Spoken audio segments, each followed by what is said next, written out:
Hello and welcome to Bringing Education Home. I'm Herb. And I'm Christina. And together we bring you experts and ideas to help grow healthy, happy, successful families that are both inside. And outside the box. If you like the show, be sure to follow Christina on Facebook. And please leave us a like review on your favorite podcast platform.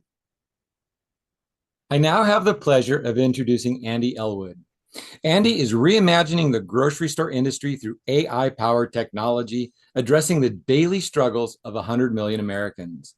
A serial entrepreneur with exits to Facebook and Google, he built the fastest growing executive coaching practice in New York City, chairs a culinary school transforming lives in Mexico, and continues to build communities that unlock human potential. Welcome, Andy. It is a pleasure to have you here today. Thank you for joining us. Thanks so much for having me.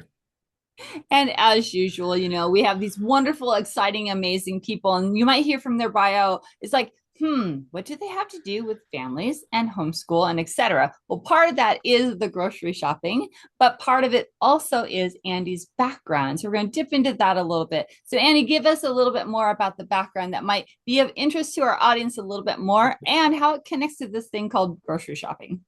Absolutely. I've been told that I have big brother energy. And like the kind of big brother, the one who helped you reach the things on the top Not shelf. like the 1984 energy. Yeah. Okay. and I think that growing up as the oldest of four kids in the suburbs of Dallas, Texas, my parents made the very brave and daring choice to homeschool us after I'd finished fifth grade in the local schools, and I actually was trying to convince my parents to homeschool us. I was like, Mom and Dad, my friends at church were homeschooled, and it seems like such a much better, more efficient way to learn. And my parents were like, well, that's not really what we do, but good for you. And I kind of, convinced the rest of my siblings that they should all chime in on like asking to be homeschooled. And my parents were like, all right, we'll try it for 1 year. And it turned out to be great for us because as wonderful as my three siblings are, we're all very different. And for us, it was kind of a journey and exploration and curiosity where we all kind of got to follow our own paths. So I was very much on the entrepreneurial side of things. My sister was on the media side of things. My brother was a genius and also an athlete. And so he was able to thrive at both. And then my younger brother was very creative. And so we all kind of found our own version of what education meant for us. And it allowed us to, finish our school a bit faster than we probably would have in a traditional setting and pursue the passions that we had outside of that. So that led me into the entrepreneurship world, building companies. It started when I was 12. The grass starts growing in February in Texas and doesn't stop growing until November. So my lawn mowing business was the first chance I had to learn how much fun it is to build something and serve others. And that led me into building startups and what we're doing now with Stretch. The amazing thing about that is when I was growing up, the homeschool kids were kind of the weird ones. And you were all like, oh, hey, wow, this is really cool what they're doing. And so that is something that we actually talk about now, about how the weird ones are now the ones that are actually staying in school and trying to fit inside that box, especially with the way our society is growing and the individuality that so many people are displaying so early. So congratulations on actually leading that for your family. So that story, that more than anything tells me a lot about you because of your desire and drive to find what works for you back then. So that's pretty cool. And again, was it really just, oh, I want to do this because my friends are doing it? Or really, what were you seeing as an 8-year-old boy? You said fifth grade, 10-year-old boy. Yeah. 11. 10, 11-year-old boy. Kids don't normally think like that. Yeah. I asked my friend at church, I was like, well, wait, so what time does school start? And he's like, oh, like we get started, 9:30, 10. And I was like, okay, well, I leave for me. I leave the house at 7 to make it to school. Okay, so 9:30. I was like, what time do you finish? And they're like, 2:33. And I'm like, well, I don't get home till 4. This is in fifth grade. And I was like, what? Like, why is it possible? They're like, well, once we understand something, we just move on. And I think that was the really interesting thing for me and all my siblings is once we understood, we just moved on, and we were a family that grew up playing board games and pretty competitive and like loved cards, and so we're like, oh well, how much school can I get done? How fast?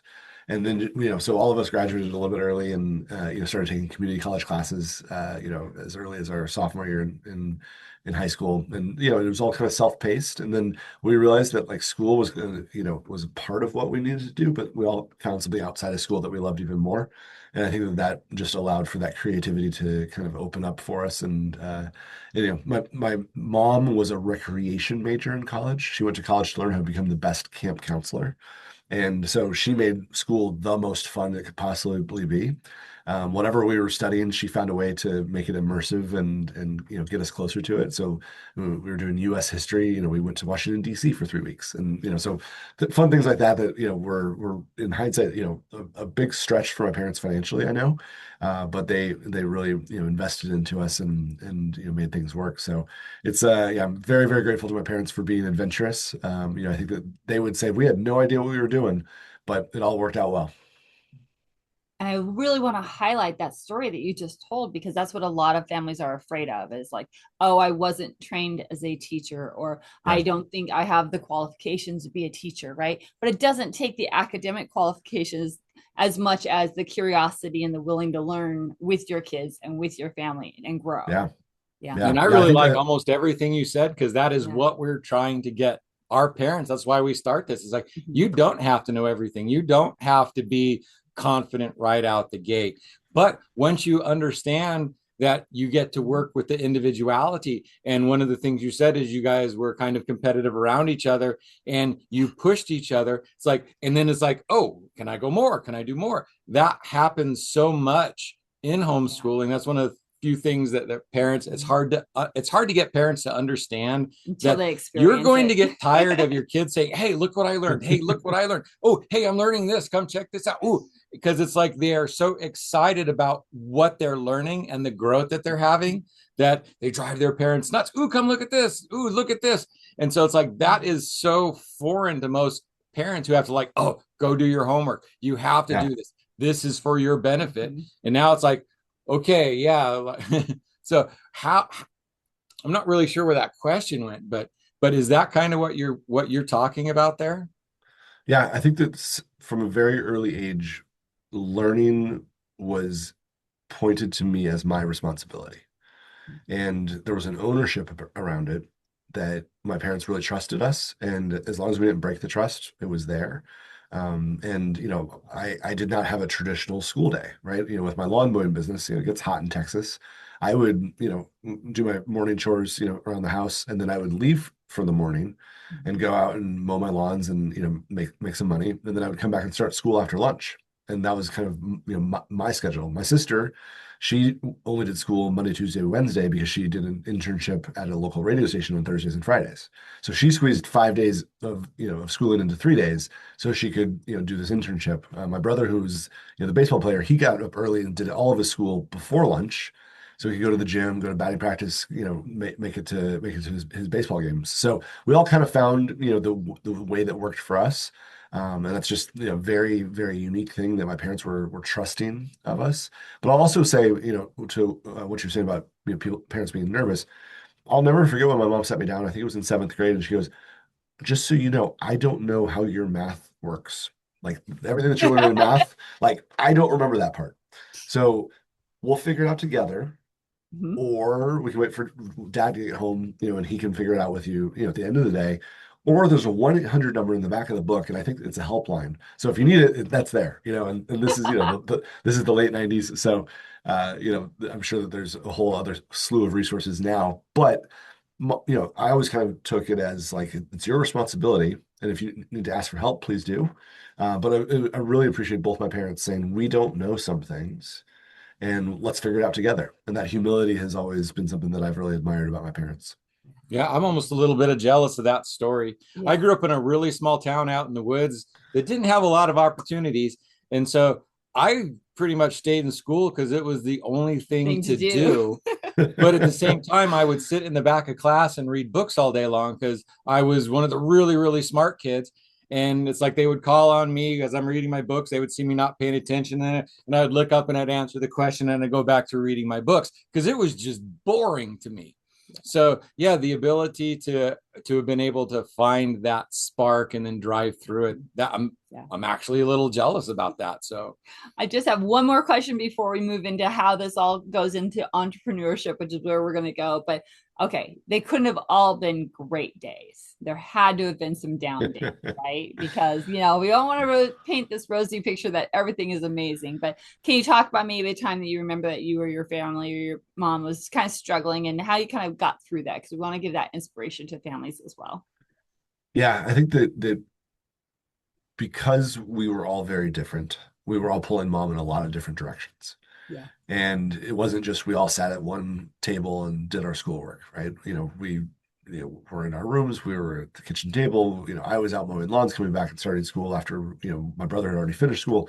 And so just the kind of the popcorning of attention, the switching cost of, Andy needs this and Katie needs that and Peter needs this, Nathan needs this, I think was certainly a challenge and something that my mom, she did the best she could and she kept up with us all. And, she had a lot of energy, but there were some days where you're just like, where'd mom go? And she probably was taking a little breather, in hindsight, like she might have excused herself to, freshen up. And it was actually just trying to catch her breath, and I think, but I always appreciate that, my dad, he would come home and he kind of had his routine, like he'd say hello to all of us and then he'd disappear with mom and they'd kind of check in on the day. And then, they'd come back out, a few minutes later, kind of on the same page. And like, it was like, now both parents are home, so I know that was something that, was, but they were pretty intentional about it. Like they told us, hey, like when it's all said and done, like we've got to be a team first in order for all of this to work.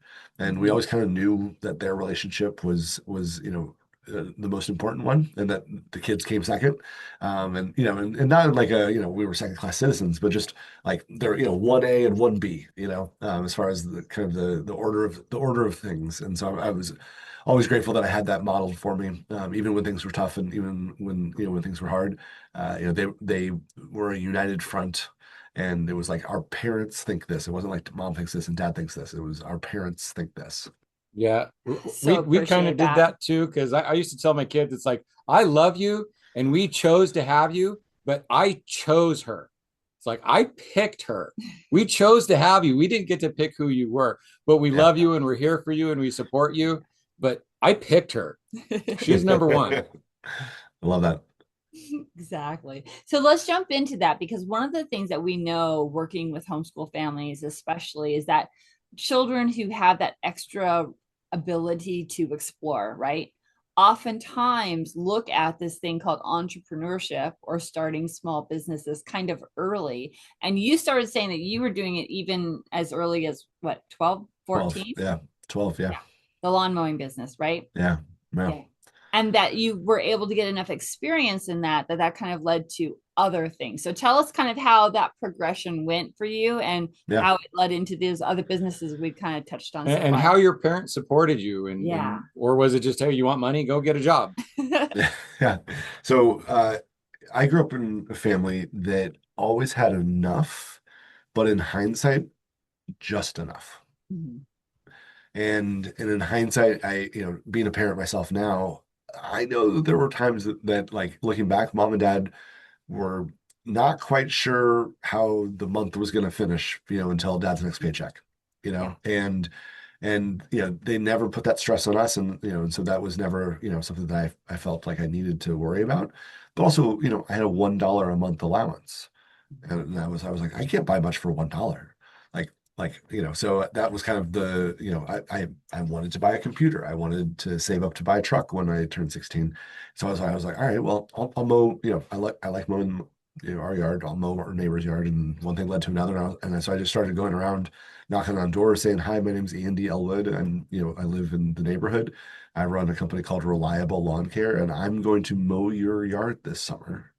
Do you want me to come on Wednesdays or Thursdays? And they would be like, wait, what? You're going to mow my lawn this summer? And I was like, well, you don't want to. It's hot. And enough people said yes. And I said, if you leave a $20 bill underneath your mat, before you leave to go to work, if it's there, I'll mow your lawn. And so one thing led to another. And I almost didn't go to college. I was making more in high school than what most people make their first year out of college. Hired my younger brother, hired his friends. And, so I've been paying taxes since I was 12. And and I learned a lot, about just the kind of the process and like what worked and what didn't work, and that that it was kind of early versions of sales and marketing, and that I just enjoyed talking to adults, and I really enjoyed seeing the number go up in my bank account. And so that was kind of where all that started. But I think the other thing, going back to kind of how my parents supported me, is neither of my parents have an entrepreneurial bone in their body. They are not risk takers. That's not really their MO. But my dad, similar to my mom saying, I don't really know how to do your math, like we'll figure it out together. My dad said, look, this is not something I really know how to do, but I have friends who do. Can I set up a time for me and these friends to go out to breakfast with you? And like, we can talk about what it's like to run a business. And so I learned from my parents' peers. And that was really helpful. And so, so I almost didn't go to college, but I'm really glad that, at the time that I did, because I was still really curious and still really wanted to learn. And so I studied finance at Texas A&M University. And when I left to go to college, my younger brother was going to take over the lawn mowing business. And my dad says, no, he's got to buy it from you.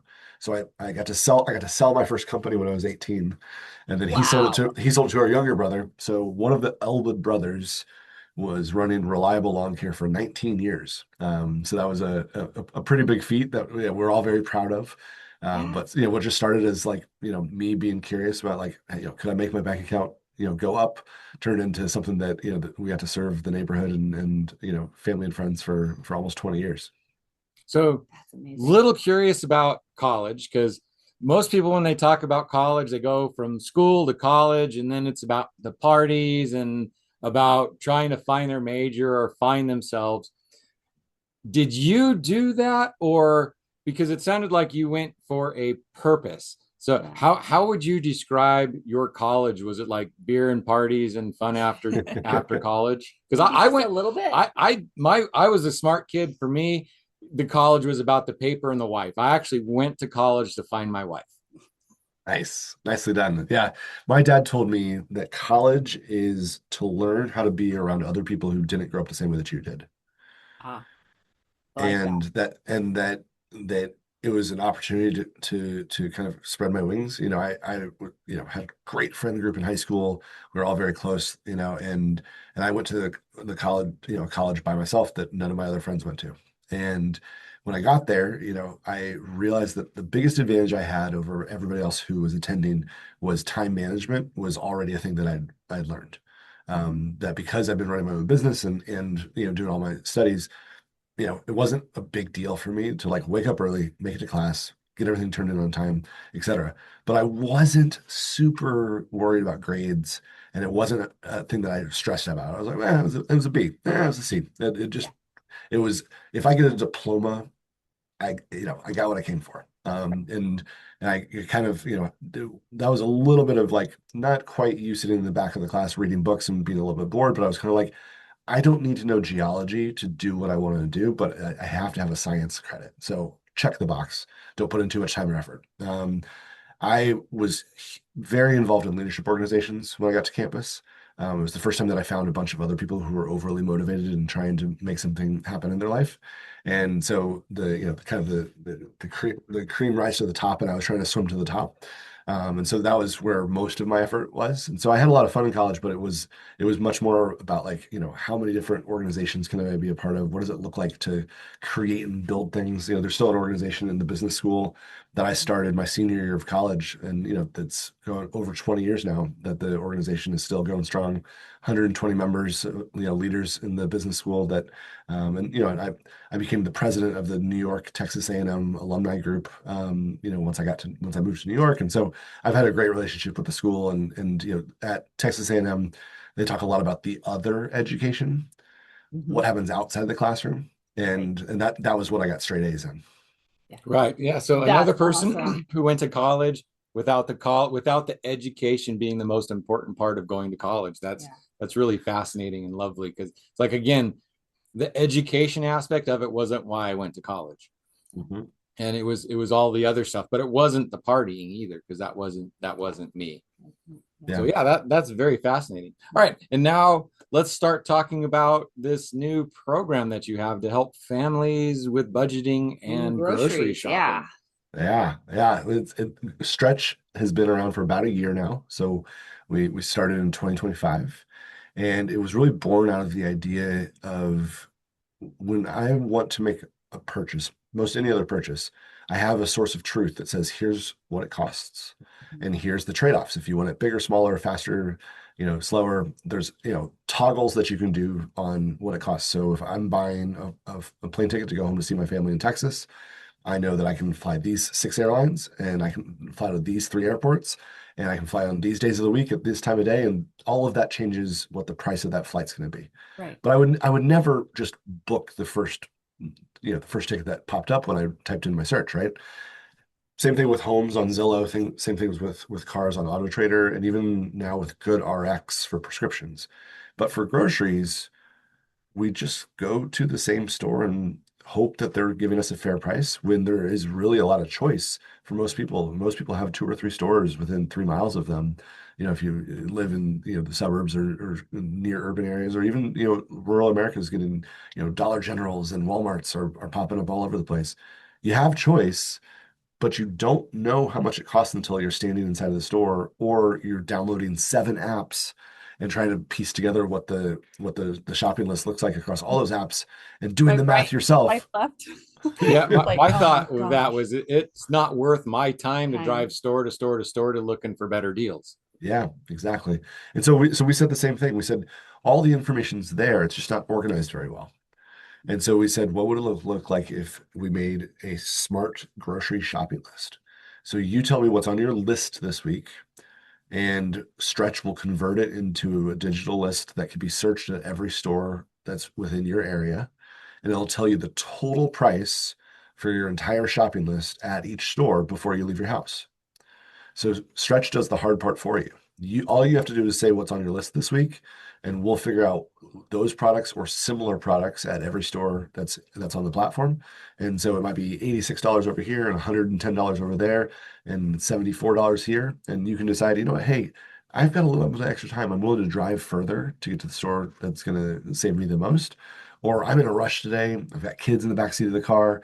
I just need the store that I can get in and out of. And being able to have that choice for the thing that we buy most frequently, and that for most families is the second or third largest expense on a monthly basis. The fact that we don't have the ability to compare before we go to the store right now seems really silly to me. And so that's what we were set out to build with Stretch, and we're thrilled to be saving families about $1,000 a year just by using our free app.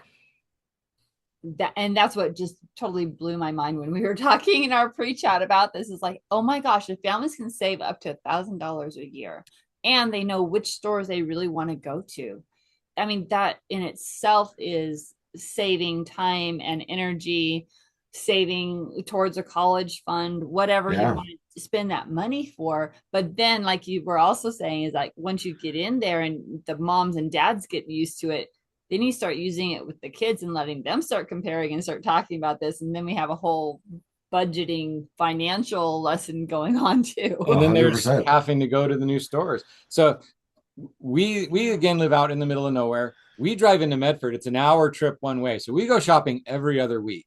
And I'm not a big fan of shopping. So we go to the same 2 stores every week, which is a local one. And the reason I picked that one is it's the only one that has like lion's mane and shiitake mushrooms and really beautiful fresh mushrooms.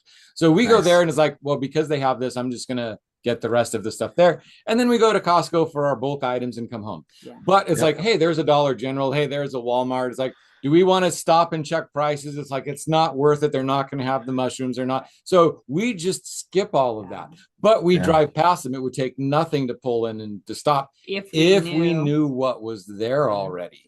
That's exactly right. And I think that's the part that I'm continually surprised when our shoppers tell us. They're like, I didn't even think to check Dollar General for, my favorite dumplings. That's what a big technology executive told me the other day. He goes, I was using an app and my favorite dumplings were at Dollar General. I didn't even think that Dollar General carried, something that I thought was a specialty, that was just at this one. But Dollar General's been growing fast. You look at their stock price, they're going through the roof. because they're serving a need in a lot of parts of America. I think they're up to 21,000 stores now, which is Wow. crazy to think about. But yeah, but just to your point, it's not worth walking in the store and walking the aisles. But if you could type it simply into our app and say, this is what's on my list this week. Are there any other stores that I should at least be considering? All of a sudden, it just opens the eyes. And a lot of times you're probably still going to go to, maybe your home store or the store that you're most comfortable with. But sometimes you might find something that will surprise you. And it's great. Like, I'm probably going to fly American Airlines because I have status, but I'm still going to double check that flight just to make sure that it's not twice the price of Delta or United. And, especially if it's a local store that might be out of something, that you can find the same Mhm. exact one at the next store over, because your kid's favorite, right? They'll only eat this one kind of peanut butter or whatever, and you can Yeah. find it somewhere else whenever they're out. That also is really a benefit in my brain. Yeah. Yeah. Yeah. Yeah, because I ran out of something I order through the mail, and I knew some stores carried it. So I went to 3 stores looking for it, and it was like, that was such a waste of time. But I Yeah. found it, and it was very helpful. But it was like, yeah, I was really frustrated that that it took 3 stores to find it. Yeah. Yeah. Well, I think that's the thing that when we think about what we're trying to build with Stretch, and it's still early. So, we love feedback. There's a big feedback button in the middle of the app. So if any of your listeners, get the chance to download Stretch and want to give us some feedback, I read all of it. But we're sometimes you are in a position where it's about saving time, and other times it's about saving money, right? And you kind of toggle between the two, and at least with Stretch, this is worth the time, or it's not. And so that's where we really try and help families be able to be as savvy as they possibly can be, and have a little bit of fun with it while we're at it. Yeah, one of the things that we talk about with our parents as well is family building. And again, there's so much more real life experiences that you get homeschooling. There's so many college kids right now that get to college and they don't know how to go shopping. They don't know how to do their laundry. They don't know how to cook. Gen Z is just learning finally how to cook and make coffee, because it's like they eat out all the time because they don't even know. So this app, how can you incorporate it with your family and your kids to understand shopping and budgeting and the time stuff? How well does that fit into a homeschool environment to allow parents to bring these real world experiences to their kids? Yeah, so we're launching family accounts later this year. So it's not out yet.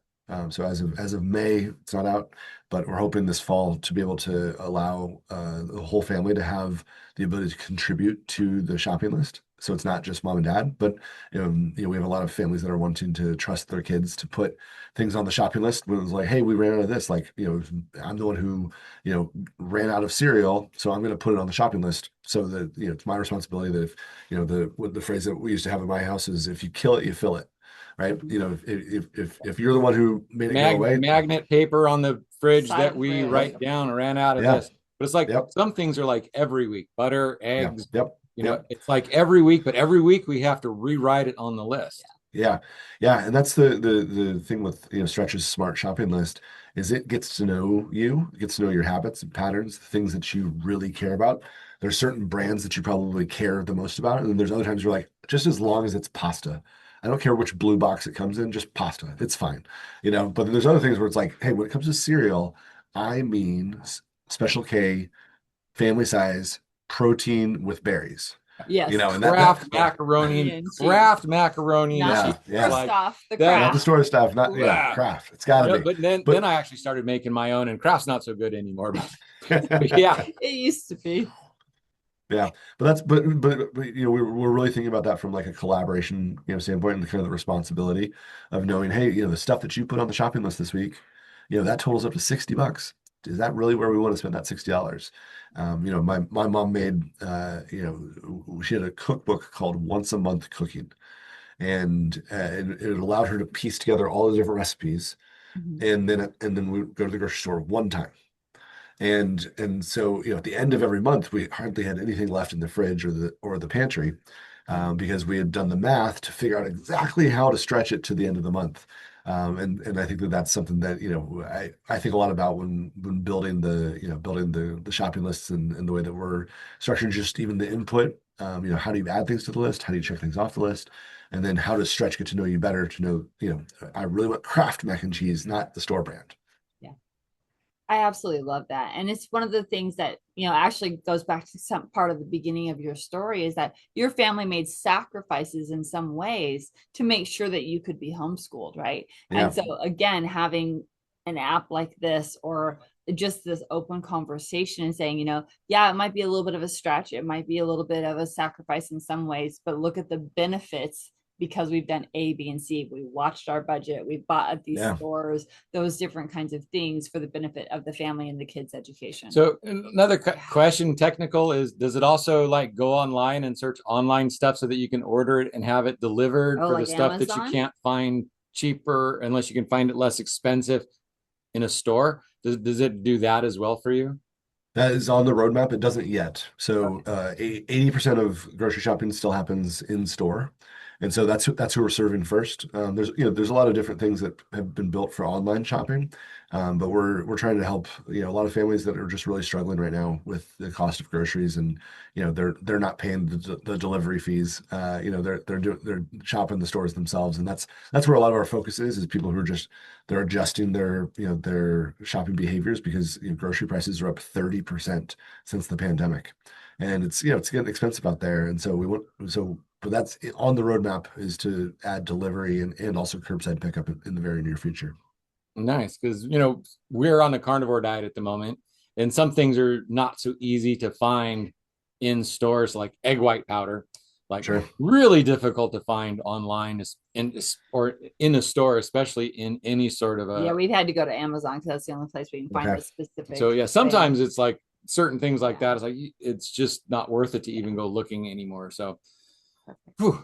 Wow, amazing. So what would you tell families based on your entrepreneur journey, your homeschool journey? And obviously I think the answer is going to be yes, but how would you recommend this kind of lifestyle for families who are curious about it?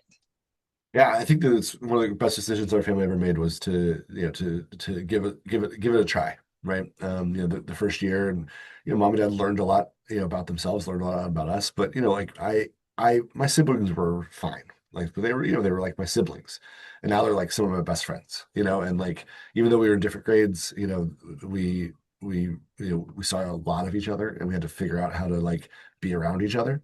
And I think that we all were able to put our own fingerprints on our education, and we've continued to do that. It's something I continue to admire about my siblings, is everybody's still very curious and still growing and learning. And that's not always the case.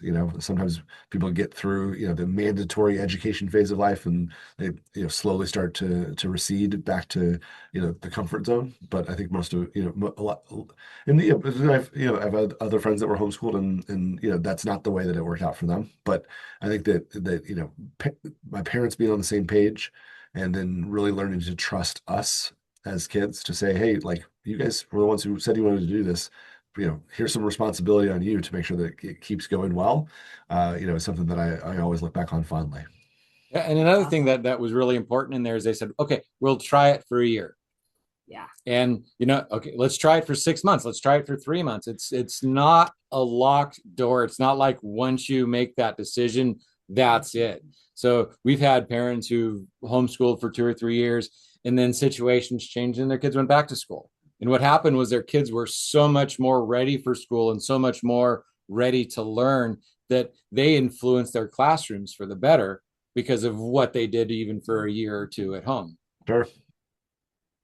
Exactly. And would you make sure you say out loud, how do we find out about this awesome app called Stretch and help out grocery budgets? Yeah, absolutely. We'd love to have your listeners come test us out. Stretchgroceries.com is the website. And if you go to either app store and type in Stretch Groceries, our app will be the orange icon that pops up, and you can download it and let us know how it works for you.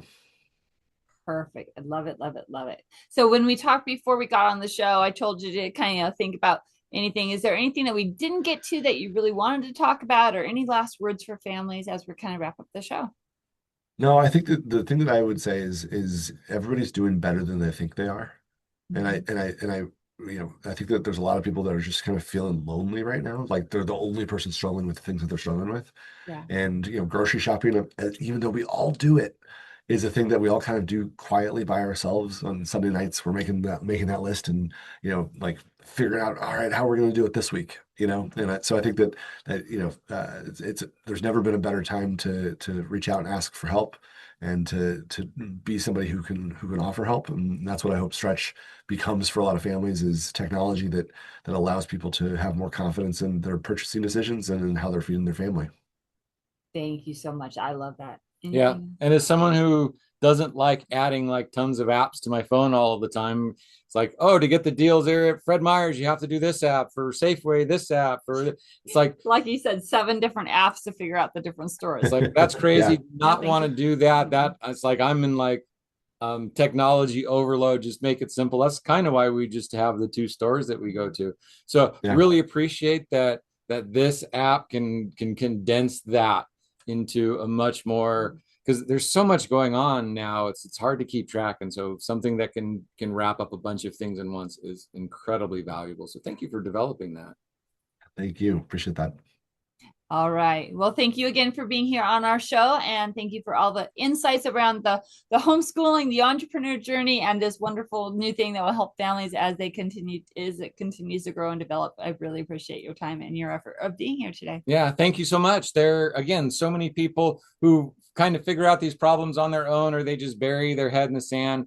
But you took that problem and you went and fought that dragon, and then you brought it back to the world. And that is the hero's journey. And not only that, you're sharing how you got there, and you're sharing it with everybody else. And so thank you for doing that. That makes you a hero. You are actually out there making the world a better place and bringing your kids along with you. That's just absolutely beautiful. So thank you for being here today. Thanks so much, guys. Appreciate it. All right, audience, you know what time it is. It is time to like and share, and make sure that other families know about this podcast. Bringing Education Home is here for you, your family, to take you to the next level in raising happy, healthy, and successful kids. Don't forget to go visit vibrantfamilyeducation.com as well, where you get to figure out where Herb and I are speaking, where the next podcast episode comes out, and where our next classes are as well. And definitely go check out Stretch. Yes. All right. Until next time. Bye for now. Hello and welcome to Bringing Education Home. I'm Herb. And I'm Christina. And together we bring you experts